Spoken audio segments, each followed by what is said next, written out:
সঠিক দায়িত্ব যাদেরকে দেওয়া প্রয়োজন তাদেরকে দিয়ে।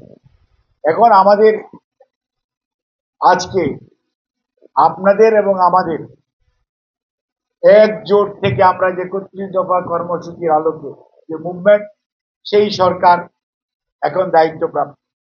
এখন আমাদের দায়িত্ব হচ্ছে সবাইকে সাথে নিয়ে, গত কয়েকদিন আগে মাননীয় প্রধানমন্ত্রী আমাদের জোটের যত রাজনৈতিক নেতৃবৃন্দ ছিলেন ওনাদেরকে নিয়ে গত কয়েকদিন আগে, একটু দেরি হয়েছে, উনি বলেছেন ওনার বক্তব্যে কি জন্য দেরি হয়েছে, এবং তার পরবর্তীতে আমরা দল হিসাবে এবং জনগণ কর্তৃক দায়িত্বপ্রাপ্ত হিসেবে আমরা মনে করি একা আমাদের কারো পক্ষে এগিয়ে যাওয়া সম্ভব না যদি না আমরা সবাই ঐক্যবদ্ধভাবে সামনের দিকে এগিয়ে না যাই। কারণ যারা পালিয়ে গেছে 2, 4, 10, 15 অথবা কয়েক হাজার পালিয়ে গেছে, তাদের সব মানুষ কিন্তু এই দেশে আছে, সুবিধাভোগীরা আছে, তাদের সমস্ত সহযোগীরা আছে। কাজেই তারা যে কোনো সময় আবার কোনো সুযোগে আমাদের মধ্যে কোনো বিভাজন সৃষ্টি করার কোনো সুযোগ যদি তারা পায়, তাহলে যে আবার তারা তাদের হাতে অবৈধ অর্থ আছে, অ্যান্ড তাদের কাছে বিভিন্ন ধরনের আন্তর্জাতিক কোনো ক্ষেত্রে হয়তো সমর্থনও আছে, কারো কারো হয়তো সমর্থনও থাকতে পারে দেশ এবং দেশের বাইরে থেকে। এই যে সুবিধাবাদী শ্রেণী গত 17-19 বছরে তৈরি হয়েছে, তারা যে খুব চুপচাপ বসে আছে, আর আমরা যদি এটা ভেবে নিজেদের মধ্যে কোনো বিভাজন সৃষ্টি করার কাউকে কোনো সুযোগ দেই, তাহলে সেটা কিন্তু আমাদের জন্য এবং জন্য তাই যতটুকুই হোক দেশের জন্য খুব দুর্ভোগ নিয়ে আসবে।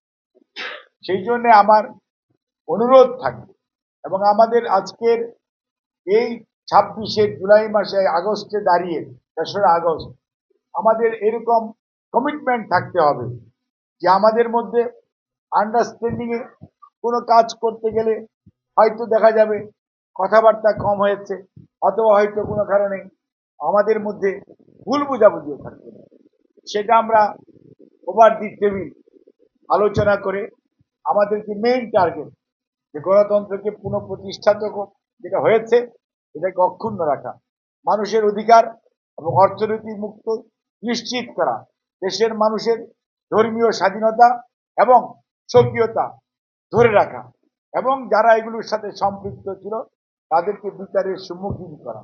আর যে কজের কারণে 17টি বছর 19টি বছর আন্দোলন হয়েছে, সর্বশেষ জুলাই আগস্ট হয়েছে, সেই যে আপনার জুলাই সনদ, যেটার মধ্যে যে আপনার নোট অফ ডিসেন্ট আছে, এটার প্রতিটি জিনিস অক্ষরে অক্ষরে বাস্তবায়ন করা, এটা আমাদের সবার নৈতিক দায়িত্ব এবং কর্তব্য।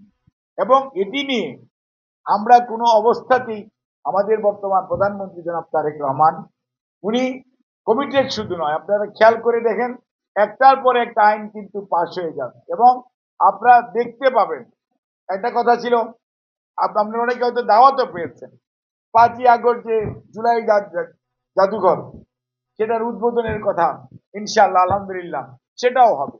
আগামীকালকের আলোচনার মধ্যে আপনারাও দাওয়াত পেয়েছেন, এবং সেখানে আজকের ক্যাবিনেটের পরে আপনারাও দেখতে পাবেন আজকে কেউ কেউ বলে গুম, আরে গুম তো সবচেয়ে বেশি হয়েছে বিএনপির লোকে, কাজে গুমের পক্ষে বিএনপি থাকবে এটা তো ভাবার কোনো কারণ নাই, বরঞ্চ কিভাবে গুম আর জীবনে কেউ করার সাহস না পায় আইনটাকে সেইভাবে সাজাতে হবে, সেই জন্য তৈরি করা।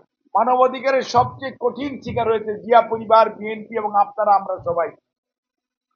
কাজে মানবাধিকার সুপ্রতিষ্ঠিত বা রক্ষা করার জন্য সবচেয়ে বেশি সোচ্চার থাকার কথা বাংলাদেশ জাতীয়তাবাদী দল শুধু নয়, এর শরিক দল এবং যারা আমরা যুগপৎ আন্দোলনে ছিলাম সবাই এটার সাফারার।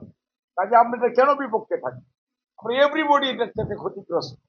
আর সংবিধান সংশোধন, ডেফিনেটলি সংবিধান সংশোধন তো বিএনপি কেন, আমাদের সবার প্রস্তাব সংবিধানের সঙ্গে, তবে ডেফিনেটলি জনগণের আশা আকাঙ্ক্ষার প্রতিফলন যদি সংসদ হয়, গণতন্ত্র হয় আর সংবিধান হয়, তাহলে গণতন্ত্র এবং জনগণের কথা যদি বিশ্বাস করেন, তাহলে জনগণ যে রায় দিয়েছে, জনগণ যাদেরকে দায়িত্ব দিয়েছে, সেই সার্বভৌম সংসদ যে সিদ্ধান্ত নিবে নিশ্চয়ই সেটা জনগণের আশা আকাঙ্ক্ষার প্রতিফলন হবে, এবং সেই অনুযায়ী কাজ করতে হবে। আর যদি আজকে আমরা সেটা করতে ব্যর্থ হই, তাহলে জনগণের কাছে আমরা যে কয়েকদিন পরে আবার যাব ভোটের জন্য, তখন তো জনগণ আমাদেরকেও প্রত্যাখ্যান করবে। কাজেই আমাদের তো লেসন লার্নিং ওইটাই। হেলিকপ্টারে পালিয়ে যাওয়া আমরা দেখেছি, আমরা আত্মসমর্পণও দেখেছি কোনো কোনো সময়, কিন্তু আমাদের বা আপনাদের কারো ডিকশনারিতে কিন্তু পালিয়ে যাওয়াও নাই, আত্মসমর্পণও নাই। কাজে আমরা জনগণের পাশে আছি, জনগণের পাশে ছিলাম, ইনশাআল্লাহ আমরা সবাই মিলে জনগণের পাশে থাকব। আমাদের যে কাঙ্ক্ষিত অর্জন আমরা আশা করছি, সেইটা না পৌঁছা পর্যন্ত, অর্জন করা না পর্যন্ত আমরা সবাই ইনশাআল্লাহ একসাথে কাজ করব।